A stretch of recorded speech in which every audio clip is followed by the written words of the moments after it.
صهيونية تكالبت الأمة المسلمة، فكما يعلم الحضور الكريم أن هذه تأكشن من طلاق الظلم وقع فهي تحت أوامر وإخواننا المسؤولين يقول ضحايا أوامر أمريكية نبات أحداث تتأمر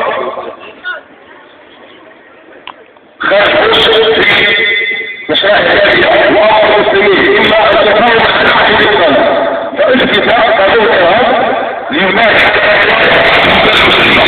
فكل هذا ما تعيشه هو المعرفة من أمن وأمان. فالحمد لله الكل يعلم أننا مسلمون ولسنا يعرفون أن سنة الجماعة نتبع سنة محمد صلى الله عليه وسلم. والكل يؤكد هذا القول أننا كنا ضحايا أوامر أمريكية، حتى أن ملك البلاد ذكر في رمضان أن هناك فروقات شملت كثير من المثبات في كل المثبات. فبما هناك فروقات ومظالم ومحاكمات من الشعب الشائعة سنطالب فروقات ظالمية، نطالب الشرعية الحقوقية، نطالب الغيورين، نطالب الشعب المغربي أن يتطور المعنى يد واحدة تحت المطالبة بدفاع القول على إخوان المسؤولين. فالكل يعلم أن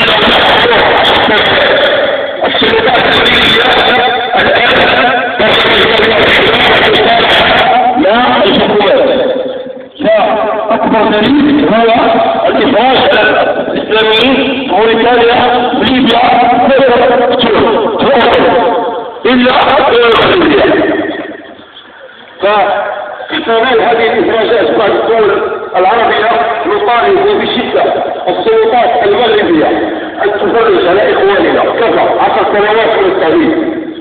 الكل يعلم أن هناك سجن فلان، هذه صورة واضحة لما يعاني إخواننا للتهديد، وهذا بالآخر هذا هو المتوقع على إدارة السجون.